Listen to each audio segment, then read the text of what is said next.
Welcome to the Newsletter Journal's Top of Maine podcast, where we take a deeper look at the issues that matter most to the people of Newcastle and Weston County.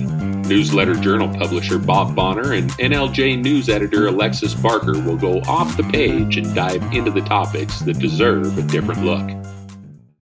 Welcome to another episode of the Newsletter Journal's Top of Maine podcast. I am your host, NLJ publisher Bob Bonner. My co-host is Newsletter Journal news editor Alexis Barker, and this week we've got guest Julie Baker joining us from the Convention of States organization to talk to us a little bit about the Convention of States concept that is in the news right now because President Trump and I don't know, I rather enjoy having a chief executive who does this, but President Trump chose to throw comment out in support of Convention of States and share an article about the Convention of States movement, I believe on his Truth Social account a week or two ago.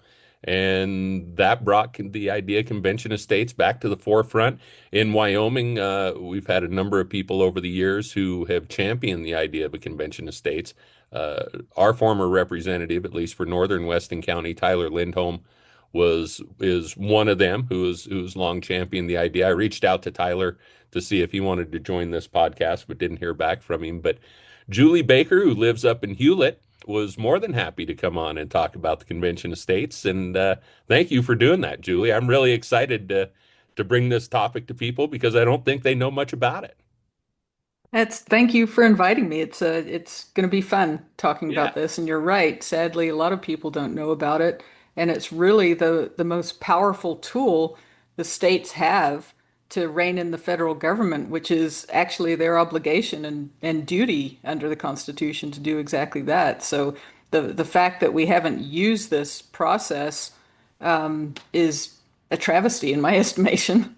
So let's say I think people have a general understanding. Convention of States is something that's outlined in Article 5 of the Constitution as one of the ways that the Constitution can be amended. And again, that the states, in the true Federalist spirit, can grab the reins of control from the federal government when they perceive that the federal government's maybe a little out of control with its spending or with its power and influence. But there's Convention of States, that's the concept that's laid out in Article 5 of the Constitution.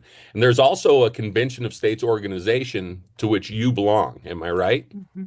Correct. It's Convention of States Action is who I volunteer with. And but a convention of states is something that we've known about since before we were even, America, Right. if you like. So our founders and prior to that, they used to gather in convention to sort out any disputes they might have, any issues that they might have between them. They would get together in convention and sort those problems out. But you're right, Article 5 outlines the process of a convention of states, and our organization is called Convention of States just to it's different. There are other Article 5 movements out there. There's the balanced budget amendment folks, there's the term limit folks. They're all calling for the same thing, but just on different topics. So Article 5 is something that can be used by anybody. It's not the Constitution isn't a partisan document. There are organizations calling for various conventions to convene to discuss, different topics. So ours is Convention of States. We want to discuss term limits for federal officials and Congress. We want to discuss fiscal restraint. So that's a little different than just a balanced budget amendment. There's more to it than that. And then also reducing the power and jurisdiction of the federal government overall. So that encompasses a few amendments. Some of my favorites fit into that category. So we can talk about that a bit later. Well, yeah, because first lay out the mechanics of it. What is the process of convening a convention of states? What would be required to do that? How does your organization, which is advocating for this to happen, what are you exactly advocating for? What needs to happen to bring about a convention of states? Okay, so for any Article 5 movement, first you require two-thirds of the states to pass through their state legislatures an application for a convention of states. So the application is in the form of a resolution. The state legislatures pass that resolution, and so you need two-thirds of the states, which is 34, because we have 50 states now. So 34 states need to pass, and it has to be the same application. You can't have states passing for one item or another item because they don't what's called aggregate. So you have to have 34 applications, resolutions on the same subject matter. So that's what we're in the process of. Convention of States, 19 states have passed our resolution. So we need the remaining 15 to come on board. And those applications just kind of sit in escrow, if you like. They're just waiting on the rest of us. And unless they have a sunset clause attached to them, which Texas just passed a clean resolution, so their sunset clause was wiped out. Unless it has a sunset clause, the applications just wait until the required 34 states have passed. And you said it's nonpartisan, but you said 15, I believe, applications are sitting in queue right now. Are they from are they largely from You mentioned Texas.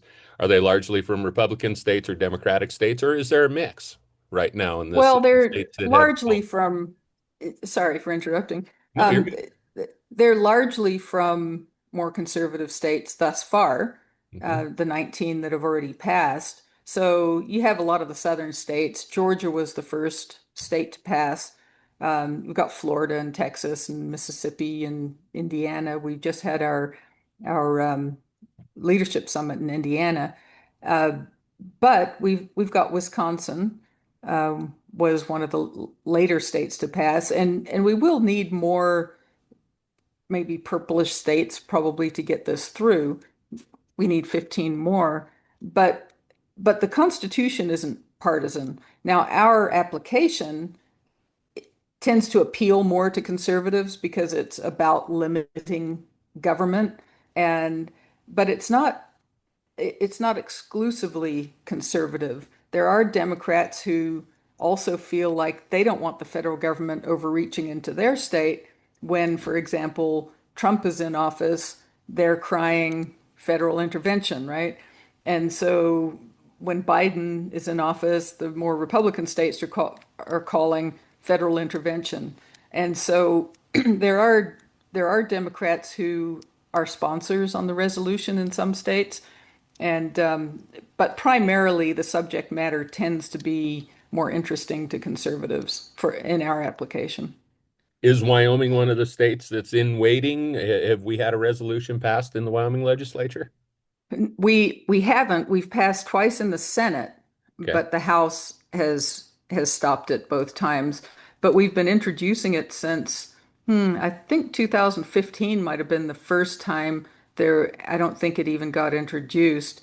2017 was when I became aware of this whole movement and process, and they passed it through the House committee, but then it failed on the floor. So since 2015, it's been introduced either each year or every other year. Generally, the budget session's a bit more tough for things like this, but So what happens if you get a convention of states and you pass then resolutions, the states themselves? I mean, is it like a constitutional convention? It's probably oversimplified, but that's pretty much what it is, right? And sort of a free well, for all, states would bring resolutions, introduce them, the body would debate them, some would pass, some would fail, and how would that then play out? If we have a convention of states, what does it look like, and what's the hope okay. there to accomplish? Well, the Convention of States has actually hosted two simulated conventions, and anybody who's interested can go to conventionstates.com and you can actually watch the process play out. It's really interesting, and if you're kind of geeky about it like me, it's about 6 hours long, but it's one of the days. So it's very interesting, but it's it's not a constitutional convention strictly. It's a convention of states, which the Constitutional Convention was, but this is an amending convention, and all that can take place at an Article 5 Convention of States is proposing amendments to the US Constitution. So, what happens after the 34 states have passed their resolution? Congress will call the convention, and they have what's called a ministerial duty. So all they can do is specify the date, the time, the place that the convention will start. And each state selects their own commissioners to the convention. So those commissioners go. The states can pick as many or as few commissioners as they like because it's a convention of states. So the delegation will go to the convention and vote as a state. So it's one state, one vote, in other words. So then at the convention, what will more than likely happen, which this is what happened at the simulated conventions and what's happened at other times, is they'll break up into committees taking one topic each. So term limits, one committee will have term limits, one will have fiscal restraint, for example. And then they'll draft and propose amendments to the US Constitution to do those things. So, like a term limit Right. proposal, for example. Then the convention will vote on those as states. So if there's a just really simple, say there's a term limit proposal made, 26 plus states have to say, yes, we like that proposal for it to pass through the convention. Any amendment proposals that pass through the convention have to be ratified by 38 states for them to become part of the US Constitution. So 38 state it's a legislators, right? Or state legislatures? well, correct, yes. Yeah. Or Congress can determine that whether the state legislatures will ratify or whether ratification takes place by a ratifying convention. Yeah. So probably they will pick state legislatures because that would be harder, I think, for them for some of these things to pass. So it has to obviously pass through both houses. So, it has to go through the whole process, um, and go through a committee and then go to the legislate that body, the House or the Senate, and have to pass both the House and the Senate in order for it to be ratified. So it's quite a grueling process, as it should be, to amend the Constitution, but that's how the process works in essence. Alexis, thoughts, hmm questions? I guess my question is do you guys have like a specific purpose in mind, or is it just like the broad spectrum of amending, or is there certain things that your organization is looking at changing directly? Well, the reason we picked the three topics we did, which is term limits for federal officials and Congress, fiscal restraint, and reducing the power and jurisdiction of the federal government, is they can encompass a few things. So term limits is easy. Term limits on Congress, that's an easy one to understand for people. And in fact, about 85% of Americans want term limits on Congress. Our application allows for the discussion of term limits for bureaucrats as well, and or the discussion for term limits on judges, federal judges. So it's just a discussion. Like I said, there's only proposals that can be made at the convention. So the fiscal restraint one, people immediately think balanced budget amendment, which is reasonable. I think it's see, I have a little spreadsheet here. I think 47 or 49 states actually have a balanced budget amendment in their state. So, you would think that the federal government would have to have that, but you don't just want to have a balanced budget amendment because the federal government could then do things like impose unfunded mandates on states to balance their budget and whatnot.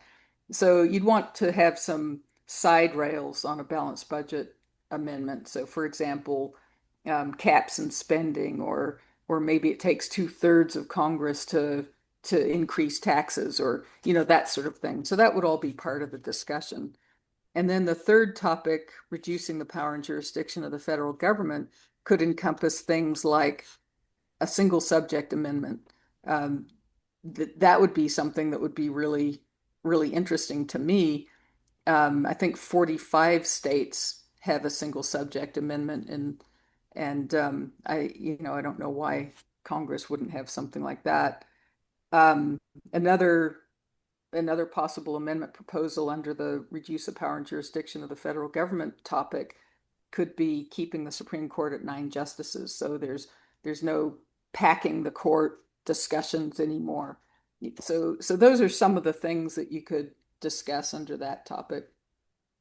So the one that jumped out to me was the single subject. When I was looking into this before the discussion, because that's the one to me that seems most interesting. Mhm.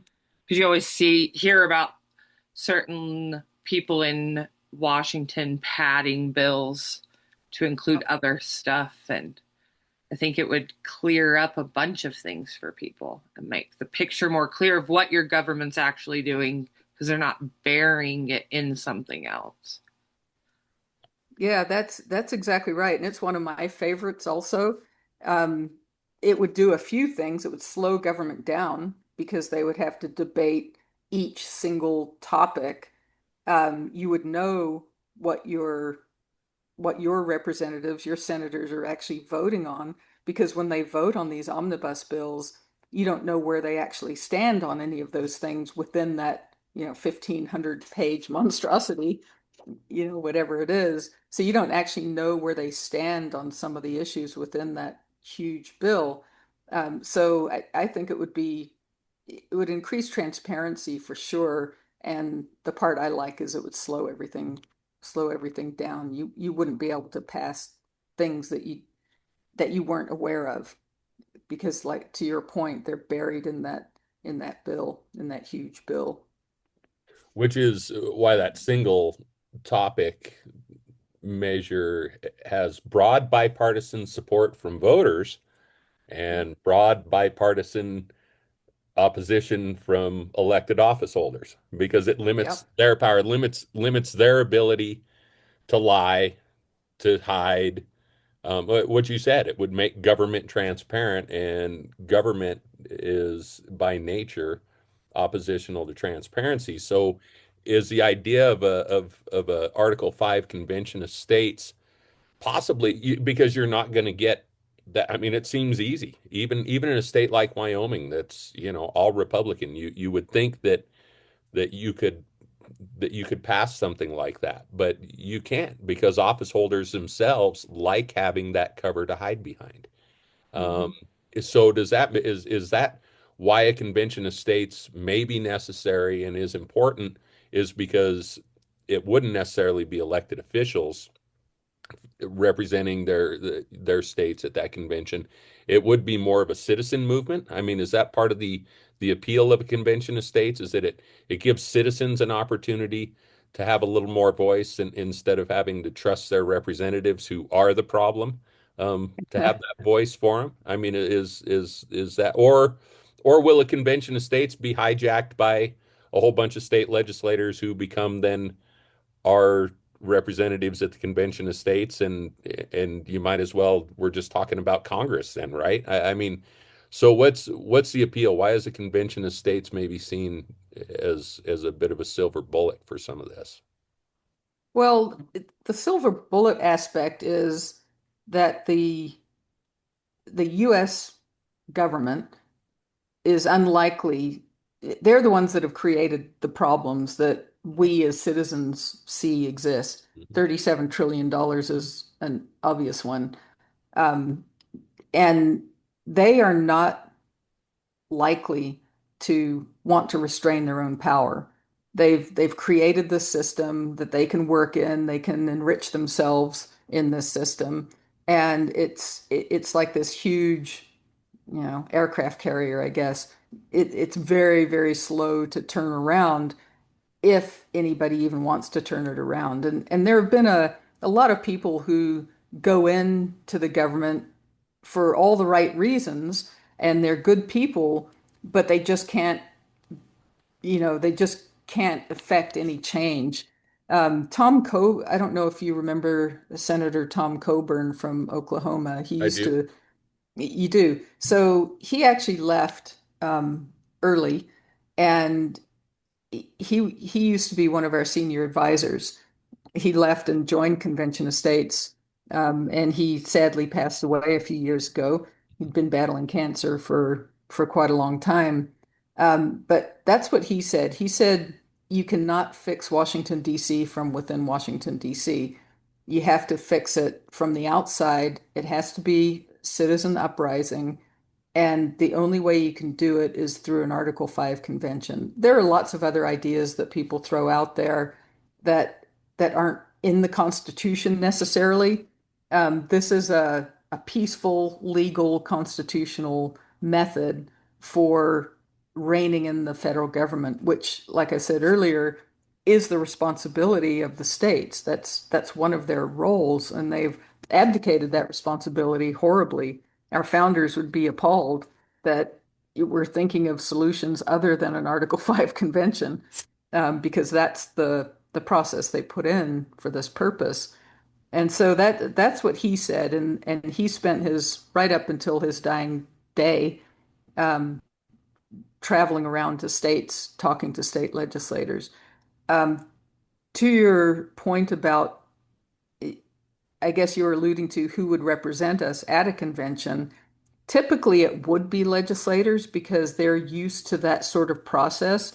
It's like the process is run like a legislative process, just like you're in the House or the Senate. So people who are familiar with those rules, like Mason's rules, for example, they would be more comfortable in that setting. But it is up to the states to decide how they're going to appoint, elect, whatever, how they're going to determine who their representatives are at the convention. So states pass legislation saying what their selection process is. And different states have different selection processes.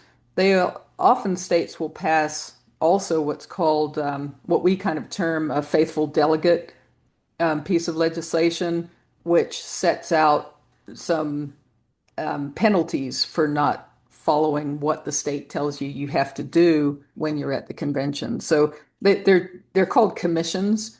Mhm. So, for example, in the Constitutional Convention, all the commissioners who attended had commissions. So their state told them what they could and couldn't do.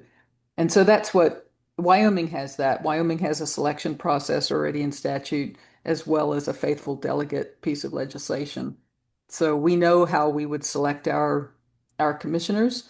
Now that can change if people have any heartburn about that selection process. The legislature can always change it and, come up with a new one. But currently we have one in statute. And if 34 states pass a resolution to have all 50 states, even though there are only 34 states are needed to pass the resolution to hold a convention of states, all 50 states participate or are invited to But participate, I guess. yes, all 50 states can. They don't have to, but they can. Yes, the two-thirds requirement is just to call the convention to get it going. But all the states can come for sure. In fact, in our two simulated conventions, I think we had 48 or 49 states participate in those two simulations. So we already have we have legislatures from Wyoming, legislators, excuse me, from Wyoming who have participated in both of those simulated conventions. So they know what the process is.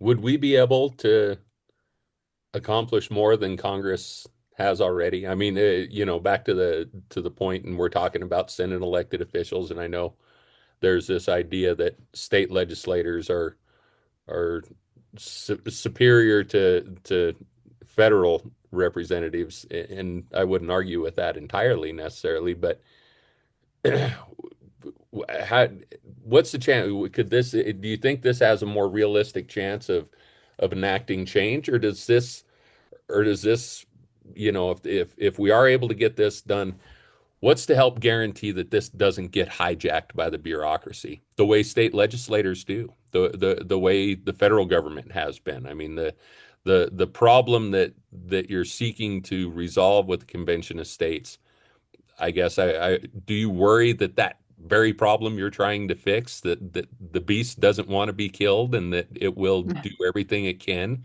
to prevent you from killing it? Well, for sure, people will try to do things.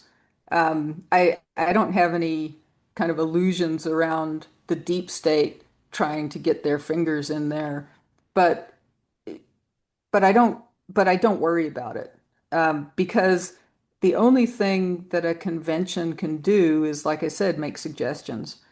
They have no power to change anything. All they can do is make suggestions. All they can do is make suggestions based on the topics in the resolution because that sets the agenda.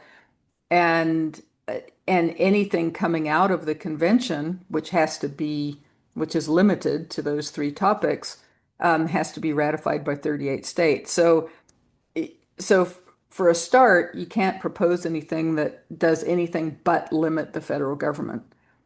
So I think the I guess the worst case scenario that I see is that you get nothing out of Yeah. it.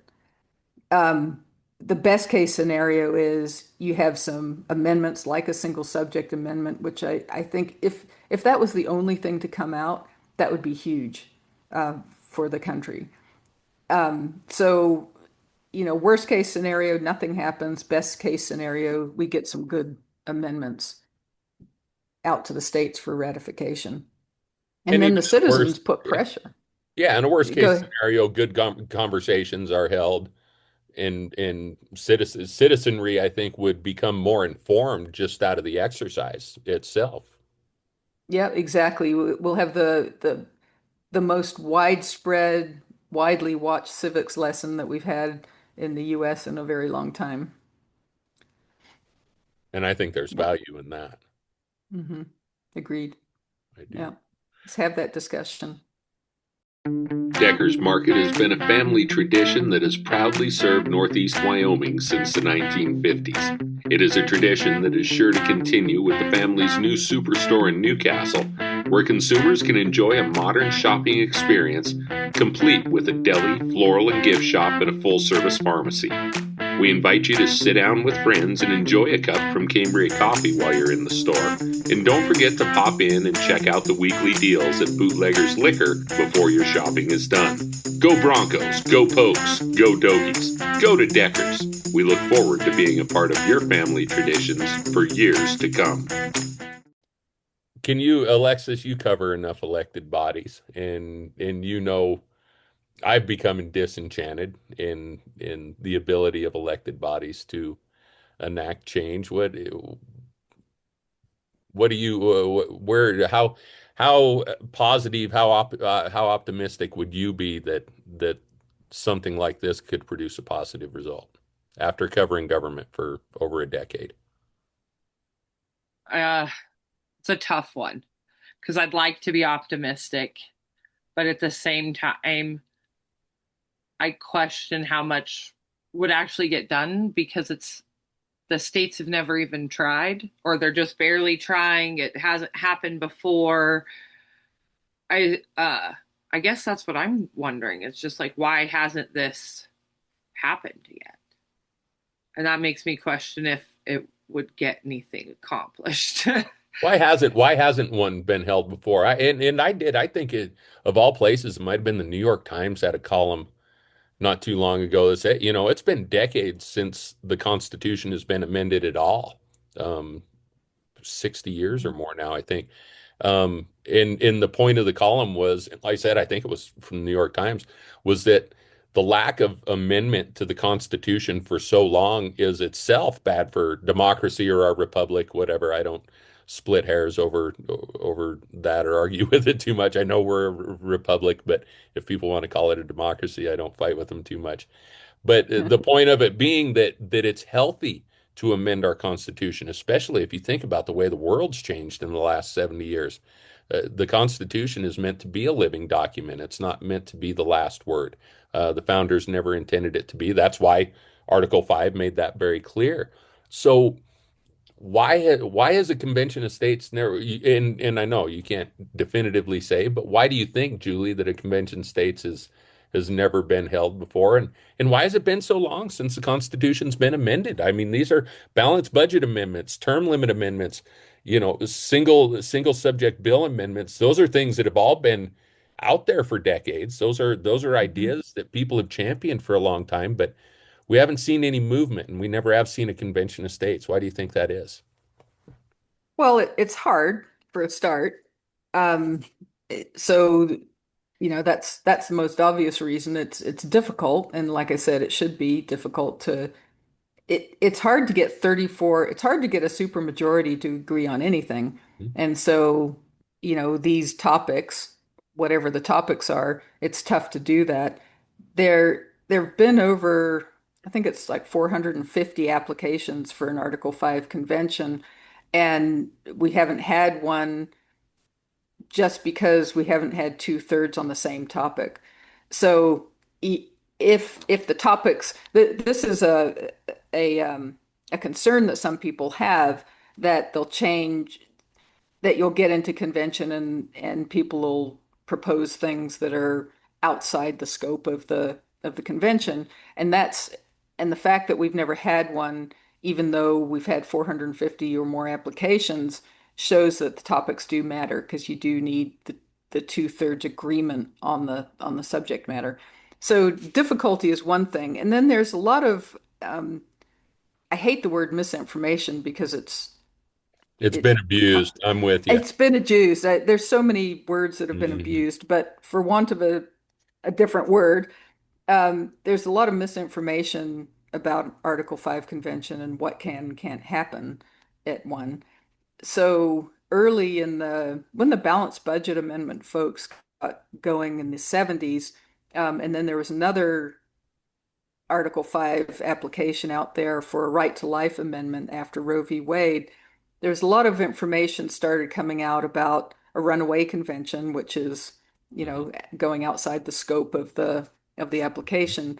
And and that was conjured up. There was no talk about a runaway having actually occurred until sort of recent history.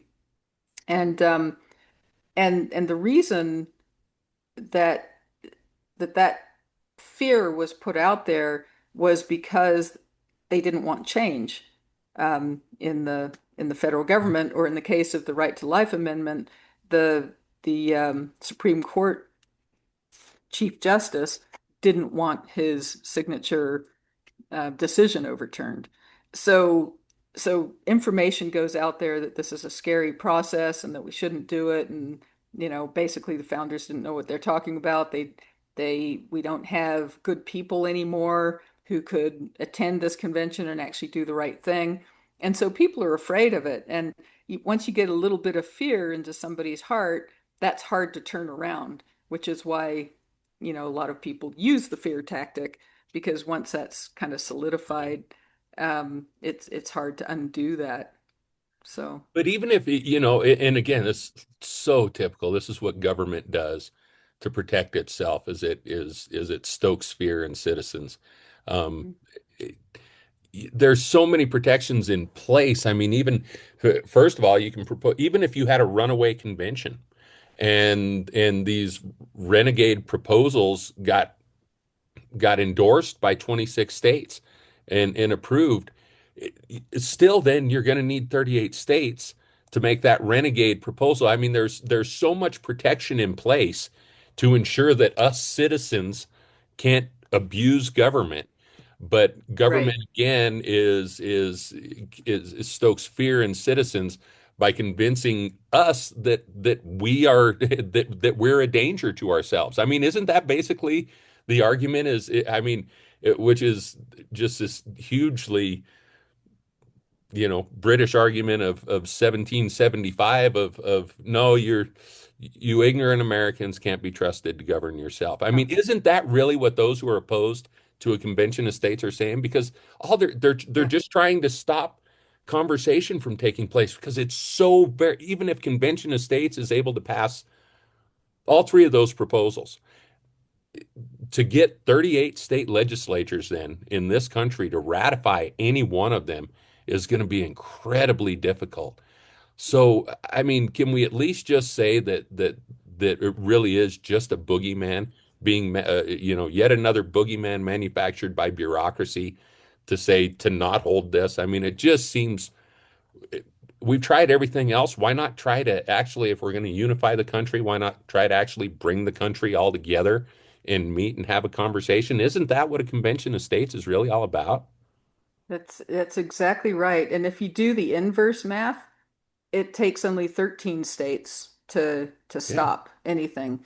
And if you look at it a little deeper even, it takes one either speaker or Senate president to not bring it up, or just one body to Mhm. say, we're going to sit on it, Mhm. or one committee. I mean, it's really a high bar. It's Speaker of the not House even can just, keep it in his drawer. I mean, yep, exactly. it's just that easy in our system. One person can Yeah. kill this in 13 states very Right. easily. Exactly. Exactly. And some people will bring up, some bad amendments that have been passed before. And so the 17th Amendment comes to mind, the 16th Amendment comes to mind. But you can't look at those in with your understanding of today. You have to go back to when those amendments were proposed and why they were proposed and what was going on in the country at that time. We can look at that and say it was a horrible amendment. 17th, really kind of And the neutered the country did and states. corrected it, right? I mean, Well, the 17th was direct election of senators oh yeah, instead of being appointed by the states. right. So the senators have should have been appointed, I was but thinking what of was prohibition. happening, I'm one who yeah, celebrates that we corrected our own mistake. right. We I amended an I amendment celebrate that there. too. I celebrate that every evening. You bet. Uh, but the 17th, if you look at what was happening at the time, there was money involved, and there was rubber stamping of um, senators to or Mhm. appointees to go to the Senate. And so they were trying to correct a problem that they were facing at that time. Now it didn't correct it in a way that many of us like, but it wasn't that it was just a bad amendment. At the time, it was a good amendment. Mhm. It solved a problem, But anyway, so people will look at that and say, well, yeah, so a bad amendment can get through. See, look at the 17th and the 16th, which is taxes. But through our resolution, through our application, you could actually propose to repeal the 17th Amendment. Yeah. You could propose to repeal the 16th Amendment for that matter. And now I don't think they would pass On necessarily. justification of what? Now, which of the three would that fall under The your tax one would application? fall under fiscal restraint. Right. The 17th Amendment one would be reduce the power of the federal government, because right now what we have is, in essence, we have two houses of representatives. We just have one Okay. that's smaller than the other one. Okay. The states had more power when they appointed senators. So the senators were in effect supposed to go to Washington, D.C. and say no, Mhm. you know, There we and go. but right, but now they just rubber stamp things as well. Um, so that's possible. I don't think people would vote to repeal that, because a lot of people don't understand why the Senate used to be appointed.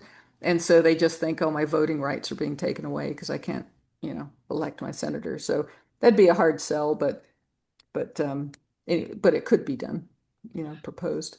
So your application, the resolution that's, basically has been drafted by your organization that you belong to, that one has been approved in 19 states. That's the one Correct.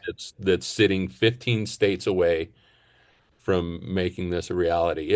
You alluded early to, this would be a time to get some Democratic states to sign on to something like that because, they want to save democracy from President Trump. Mhm. Is your group having any luck with that, with outreach on that front, or or is that side just look at you as no, this is the MAGA trick. These are crazy conservatives. Don't let them fool you. Do you have any success? Does your organization have any success reaching over to that side and getting them to consider right now when they're again stoking fear and saying terrible things are going to happen because there's too much power in the federal government. Are you having any movement in blue states right now? There's movement. We have some very strong teams in blue states, but it's an uphill battle for sure. But like I said, we do have Democrats who have been co-sponsors on the resolution. So, for example, in Hawaii, one of our, I think he was even the lead sponsor. I can't remember the gentleman's name, but he's a Democrat. And That's a very there's a blue lot of state. No surprise. It's surrounded by yeah. water. It should be, but uh, Yeah. But there's movement, but there's not movement to where, it's going to pass anytime soon in the blue states. how about in But Wyoming? Granted, there's not a lot of uh, Democratic politicians in the state of Wyoming, but a guy like, sorry, Chris Rothfuss, I've worked with him, and I'm not trying to put him on the spot or call him out by name necessarily, but I'd be interested to hear. He's a guy he's a deep thinker. He likes to talk. He likes to hold conversations like this interest him. I do know that. Um, is there where do Wyoming Democrats line up on this? Is there where is the effort? Why is the effort still why is it sitting in a drawer in Wyoming somewhere? I don't think the Democrats in Wyoming probably don't have the power to stop it, but is there an opportunity to get a bipartisan push in Wyoming behind it? I they haven't voted for it as a block of Democrats Mhm. yet. Senator Grew voted for it this year, and not in the final because sadly he broke his arm before the Okay. but before the final vote. But he Okay. did vote for it to in the committee of the whole. Okay. So we were very very grateful to him for that. But otherwise, we haven't seen any movement with the Democrats thus far. Okay. Okay. Is there a realistic chance to get it through Wyoming with the current Wyoming Republican legislature? Or is it, yes, we don't have Republicans and Democrats in Wyoming. We have Freedom Caucus, Wyoming Caucus. Is this seen Hmm. as a Freedom Caucus issue? So the Wyoming Caucus opposes it, or is it kind of a mixed bag of support or It's a mixed opposition? bag. It is. Yeah, it's a mixed bag. Yes, we have Freedom Caucus members who vote for it, Freedom Caucus members who don't, and same on the, non-Freedom Caucus side. We have people who vote for it and people who don't, and it's really the same arguments. It doesn't matter what side of the aisle, if you like, you are. It's the same few arguments that come up. The possibility of a runaway, which there isn't, and there's never been a runaway. Right. There's no such thing as that. Right. But still, the fear exists. Some are a little concerned about the three topics. There are some legislators I've talked to who would prefer if it was just one topic we were discussing. But the three topics really encompasses all the different aspects of what's wrong in Washington, D.C. Which So the which three increases aspects. which increases the possibility of a runaway convention, right? If I mean, when you had mentioned the two things can come under, the three that you propose, you provided examples where by extension you can maybe bring other things in. So does that maybe do we need to acknowledge that even though I agree with you that I don't think there is such a thing as a runaway convention. I don't think there's an outcome that can come from a runaway convention that can somehow where again us poor citizens need to be protected from ourselves, right? Um, but even at that, I mean, isn't that a little bit of an acknowledgement of okay, the scope could be too broad for those who are concerned that it's too broad? And if that's the case, do you need to just keep reminding them, hey, at the end of the day, no matter what comes out of it, it's going to take 38 states to ratify one? What do you do to counter those concerns, I guess? Well, well, firstly, I don't agree with the premise that the three topics makes it more likely because it's still, you can only make proposals that limit the federal government. So the whole premise of a runaway is that you'll get something rogue, like the Second Amendment gets repealed or something like Okay. that, totally outside the scope of Okay. the application. So um, I think more the concern is they want to prove the process. So I'd rather have a balanced budget amendment only, prove the process, and then do something else. But the problem is it's so difficult to get the 34 states in the first instance that once you get the 34 states, you want to actually be able to propose things that will make a difference. Right. And so, and and there's different areas that need addressing, which is why our application has the three topics in it. So we didn't want to be limited to just issues, for example.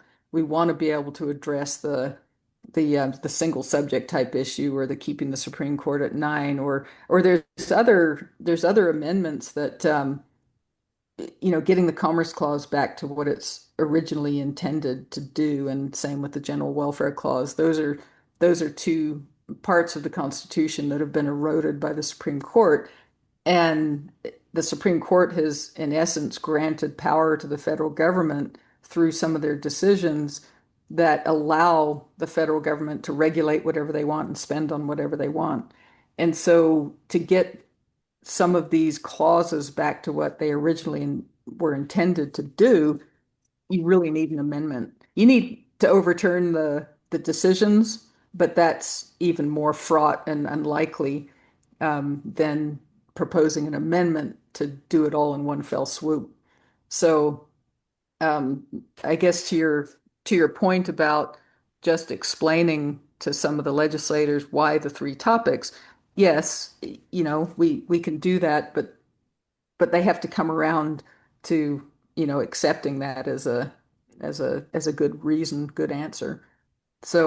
So that's, some of the legislators are afraid of the runaway, which is a false premise in the first place. Don't like the three topics. Um, don't think it can be limited to the three topics. That's another, which kind of Right. plays into the runaway scenario. Sure. Uh, Is your so. proposal, is your application the top? You said there's other ones out there. Are there any that have more than 19 states? Or, I mean, is your proposal the best bet just based on simple math to get something going the soonest? Are you guys in the lead right now? Yes, and maybe not. I'm not sure where the balanced budget folks are right now. They might have more states theoretically, um, but their original application wasn't the same across all the states that passed it. And so the thought is that there'd be an aggregation problem. If they got to 34 states, Congress would very likely say, well, these aren't all the same, and so we're not going to call the convention. So that's the theory right now. Um, and they've been going for a very long time. They've been going since the 70s, and they've passed a lot of states, and then some have rescinded, and so they've been struggling for a while. But Wyoming passed that back in 2017. We're on record with the balanced budget amendment. Ours is pending. So, Alexis, what so would you're someone who again has covered government enough to be jaded. How would how would you cover something like this? Is this something would you be excited to cover something like this, or would it be more of the same? Or would you be concerned about that, or would this be something as a journalist that would be fun to cover, or is it just more of the same? Would you expect? I think it'd be fun to cover. I like government issue reporting anyways. Um, but yeah, it's different. It's like when I covered the coroner's inquest. Like those things don't happen. And so it would be something unique and different. But I do worry that, or I would worry about dealing with the same drama, obviously, or the same antics that you deal with the local government that I cover now. But yeah, it would be interesting for sure. And I would be on the runaway part, I would be interested to see what kind of proposals some of the people could come up with that we know wouldn't pass. Like it'd be really interesting just to see what people would think should happen and try to pass and what kind of kooky things people could come. It'd be entertaining for sure. It would. It would. For those of us who are, you know, who the Government theater of junkies. government does appeal to, yeah, I think Yeah. I think it would definitely be needed on that level. Who Well, pays for it? Oh, sorry. Go ahead, Alexis. it's just like Hans Hunt trying to get like the jackalope to be the mythical creature of Wyoming. It's just it's silly and it's interesting, and you know that those topics would come up, so it would be like a break, some relief from the serious discussion, and it'd be just really fun to Yeah, see. just see Yeah, what people are throwing at the wall. Julie, who pays for it? What would, is that something you run into? Do people say they don't want to incur the expense of this? I know that's always a cop out. For it's an easy cop out for people who just don't have a real justification for saying no to someone. It's always easy to say, oh well, we don't want, we already can't balance a budget. Why should we pay for an Article 5 convention? Who would pay for it, and are there estimates out there about what it would cost? The states would be responsible for paying for their own delegation, their own commissioners to go. And I guess my response always is, how much is restoration of the Republic worth to you? You know, this is really the only way to do this. There's no other way in the Constitution to rein in the federal government. There are ways you can, pick around at the edges. You can object to things, and you can have, lawsuits, but which sometimes work. But to fundamentally fix the structure, which has been broken over the decades and decades of Supreme Court intervention, this is the only way to do it. So to me, yes, the states have to foot the bill, and you don't know how long they're going to be in convention. It could be a month, but it's as far as I'm concerned, it's worth it, um, because it's the only practical approach. A lot of people say, all we have to do is elect good people, right? That's one of the common solutions. And but if you think it through, um, look back at the Tea Party era, and 2010, the Tea Party swept in what, 60 something new Congress people, Right. and they were all vetted, limited government, low tax people, principled, and they were all, quote unquote good people. And they caved. They started caving the moment they got there, because the behemoth of the federal government is just too big for any single person or even small group of people to contend with. And the levers of power are so entrenched in some of the people who are at the top that there was just no way for them to push against it. And so I think that's the best indication of, you can't just elect good people, out of this mess. Right. And then there's the other thing, of course, Because everybody you're disagrees electing on. good people into the mess. Um, You're electing good people into the mess. and I mean, I experienced that myself when I ran, and after holding office for 12 years, I look back now and there's things I wish I'd have done differently, and just about every one that I wish I'd have done differently involved wishing that I'd have held the line on bucking the majority, even just to have my voice heard, because you get elected and you say you want to do this and this and that when you're running for office. And I can tell you what happens and I've been a board chairman, so I have been also the guy in government who welcomed a newcomer with big ideas and said, "Hey, let's go out and have a beer or a cup of coffee. And let me tell you why, boy, your idea might be a good one, but it's really hard and you're not going to get it done." You kind of you're welcomed into public office that way. There is some old veteran, board member or lawmaker or whatever you get elected to, plus some veteran directors and bureaucrats who are always there ready to tell you as soon as you get elected, boy, you had some really neat ideas, but they just won't work. And this is why. And they sort of take that voice away from you before you even get started. And so that's the appeal of the Convention of States idea, is because it's new. So there is no veteran. There is nobody to tell you when you get there, this is what's going to work. This isn't what's going to work. What Alexis said, some of it's going to be purely entertaining because Mhm. there are no conventions for the convention yet. Um, but I think that's also what could possibly make it effective, and at least make it a conversation that I think that would serve a purpose and be a positive for the country, just to have those kind of conversations. At the Newsletter Journal, we believe that we are truly blessed by the relationship we enjoy with all of you, advertiser, subscriber, even free reader, and we're grateful for the trust you've placed in us. If you aren't a subscriber to the Newsletter Journal, however, we humbly ask that you make a small $50 investment to help support strong local journalism in Weston County. The cost of your subscription, less than $5 per month, $3 for students and seniors, supports our ability to provide you with a wealth of information about your community, and it also allows us to provide the majority of that information for free to community members who truly can't afford to subscribe themselves. Well, there is no convention for an Article 5 convention, in that we've never had an Article 5 Right. convention, but we've had about 40 odd conventions of states in our history. Okay. So there is a convention for how they run.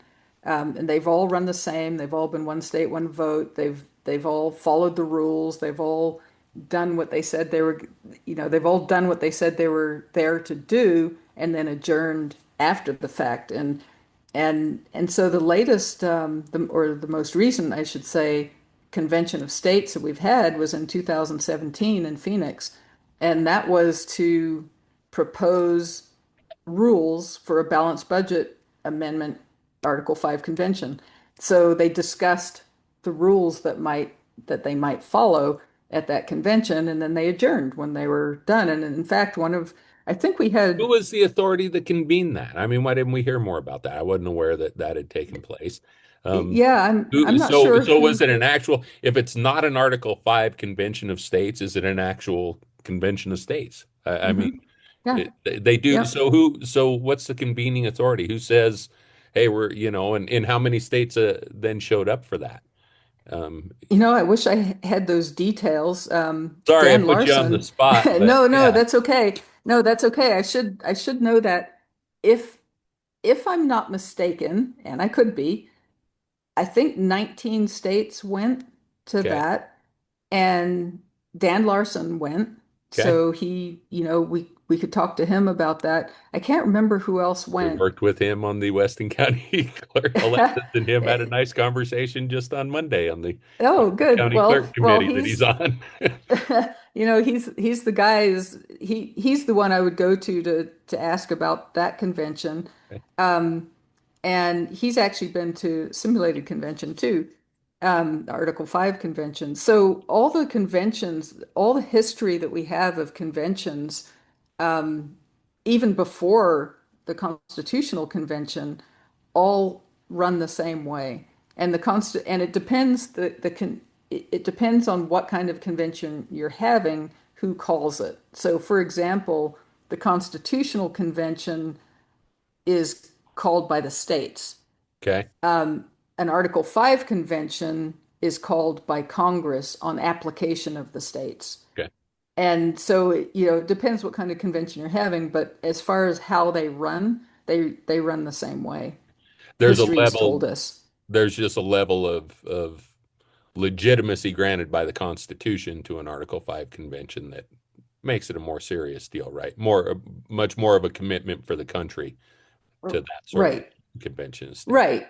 Yeah. Well, it's to propose amendments to itself, and so it gives the states the authority to request the convention, and then Congress, like I said, it's a ministerial duty. They shall call it. They have no choice on the matter, but still it's a different, the authority is different, and that's important when you discuss the runaway, for example. People think that Congress called the Constitutional Convention of 1787, so their misunderstanding of history is that Congress called it and set the rules, set the Mhm. agenda, if you like. But that's not true. The states called it and they set the agenda, and Congress went, "Oh yeah, I think that's probably a good idea," once the states had already started the process. So, Okay. so the whole runaway thing is based on, well, Congress called it and they said you could only amend the Articles of Confederation, but that's not true. Okay.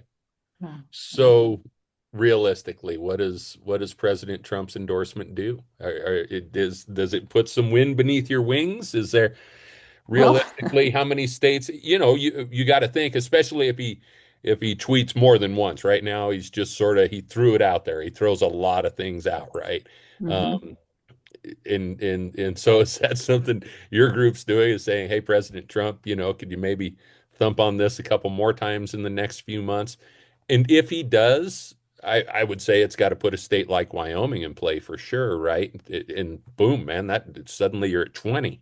And things are, realistically, what could the president's current involvement, which is, like I said, just one statement saying he thinks it's a good idea, how much impact is that one time thing going to have? Do you think you're going to get a state or two or three out of that? And what impact would it have if President Trump really doubled down and said, hey, let's get there, let's get this done? Are there enough red states uh, available to you guys that President Trump could put you over 34 if he really wanted to put the foot on the gas pedal? I think we'll always need some purple states. Of Okay. course, blue states would be welcome, but absolutely, the president's nod is hugely welcome, and his, full-throated endorsement, if he came out and started pushing it himself, that would be huge for us. We have quite a list of supporters, endorsers who are in his administration who have no doubt been, talking to him a little I bit saw about that. The this. vice president's one of them, right? I mean, Vice JD Vance has President's been a one. proponent of this for a long time, I think. Yep, JD Vance. Pete Hegseth has actually volunteered for us. He's been to rallies and spoken on behalf of Convention of States a few times, Pennsylvania and New Jersey, if I'm not mistaken. Marco Rubio was an early endorser, as was Mike Huckabee. Brooke Rollins used to be at the Texas Public Policy Center, who have endorsed, and she's endorsed Mhm. as well. Carolyn Levitt is an endorser of Convention of States. So there's some big names in the administration, and I would be surprised if they haven't talked to him about it. So, and why it's important for President Trump, I think the article alluded to it, that Just the News, John Solomon, it was published on his site. He's a supporter, by the way, as well. Um, it- where was I going with that? Just the Um, president's support and what oh, it means. yeah, the president's support. One of the things that would be important to him is a lot of the reforms he's trying to make are through executive order.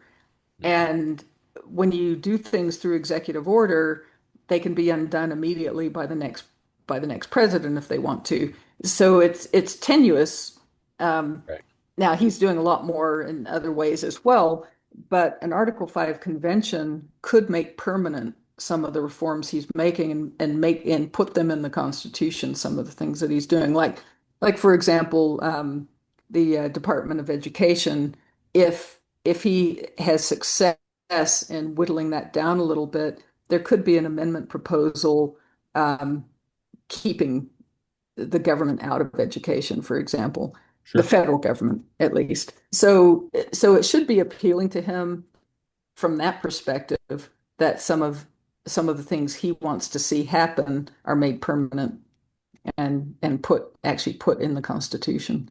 And So he's a yes, legacy guy. He's very interested in his legacy. right. He's never hid that fact. And, Hmm. I mean, having a Supreme Court uh, that for years is going to bear his signature for all intents and purposes. I mean, I think it's his interest in a Nobel Peace Prize. He thinks big and wants to do big things.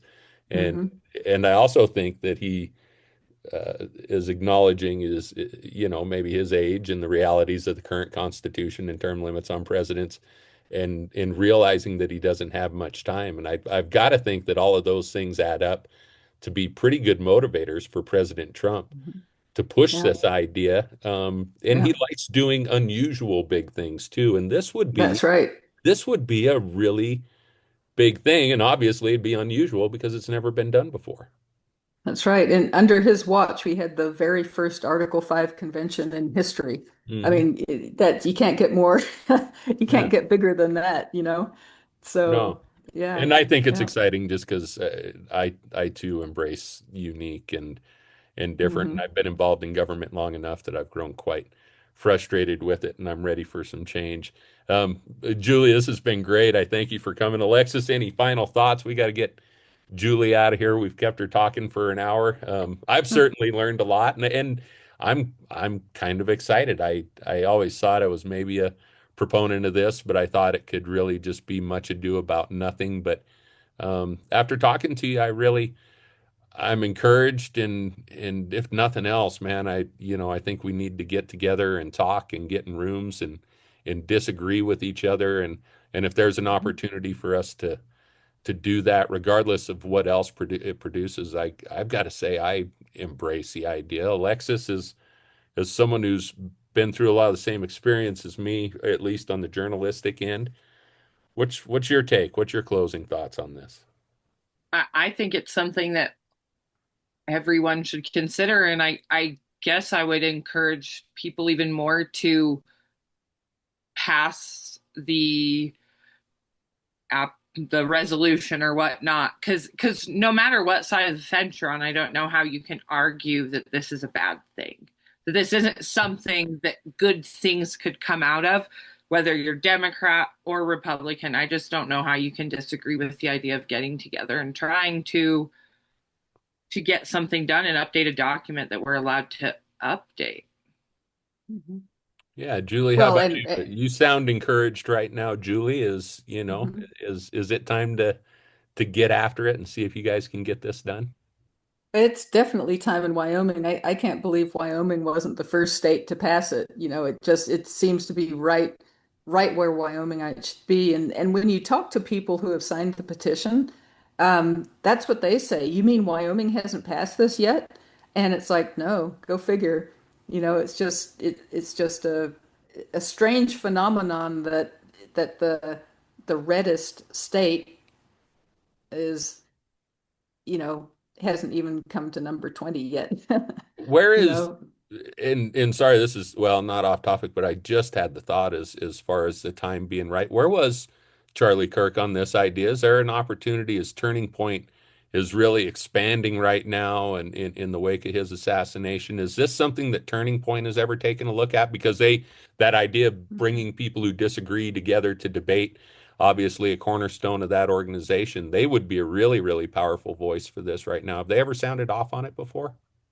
yeah, that almost seems like a staged question because Charlie Kirk was an endorser of Convention of States. Okay. Okay. And in fact, our one of our co-founders, Mark Meckler, was supposed to go hunting with Charlie next month in November. Yeah, I'm not it's surprised. I mean, it just seems in yeah, character, Charlie Kirk and of it, the organization Turning Point USA to support this. right. So that, along with the president's endorsement, may really be enough to push this Hmm. thing over the top in states like Wyoming. Are you active right now? Are you reaching out? Are you lobbying season's upon us, right? Have you Yeah, been well, reaching out? That's absolutely. And in fact, we have a town hall, if you don't mind me doing a Sure, plug. please plug Um, websites. Tell people where they can learn more. Let's wrap it yep, up that way. Tell people yep. what your organization's going to be doing, where they can find you, and Mhm. how they can ask questions and learn more, if you would. Okay, well, we have a town hall up in Sheridan on October the 22nd at the Ramada Plaza at 6:30 p.m. And is Mark Meckler and Rick Green will be there. So Mark Meckler is co-founder of Convention of States, and Rick Green is the president of Patriot Academy. He's known as America's Constitution Coach. And so the two of them will be there speaking about how we can restore America through Article 5. You can go to conventionofstates.com to learn more about Convention of States and sign the petition there if if listening to this podcast, this is something you think you might want to join, sign the petition. What happens when you sign the petition is not only does it give us access to you, we'll call you and talk to you and send you updates, but also your legislators in your district will get an email saying, you're a constituent and you support Convention of States. And so, and we keep you updated uh, about what's going on in the legislature during the session, if we've introduced the resolution, when the votes are coming up for the committees and the floor votes. So go to conventionofstates.com, sign the petition, and anybody who's interested, I'll give my phone number here. My phone number is 307-487-0224. If you want any more information, you can just call me directly. Well, thank you, and thank you for that. You're nobody. I'm not even brave enough to throw my phone number out there on this. So, no, that and it shows your commitment to the idea, which I certainly respect. And like I said, I really think it's an interesting idea, and I think something different is needed. So for those people who are looking for a different answer for government, I think this is something you might want to learn about. So check the website, conventionestates.com. And thank you again, Julie Baker. And October 22nd in Sheridan, that would be really interesting. It's a little outside of our coverage area. Hopefully the Sheridan Press or Buffalo Bulletin or one of the newspapers up in that part of the country is there and covers it for you guys, because I think it's pretty interesting. I think it's a neat idea. And I really, Julie, thank you for coming on the podcast this week and helping to inform people about it. It's been my pleasure. Thank you for inviting me. Really appreciate it. Yeah, you bet. This has been a good one. And we want to thank Alexis for joining us as always each week. And I want to thank everybody for joining us and listening in and being willing to learn a little bit more about Weston County, Wyoming, and your world. Until next time, everybody, have a good one. Go to newslj.com/podcast to access archived episodes of our show. You can also follow us or subscribe on Spotify, Apple Podcasts, Buzzsprout, and other great platforms.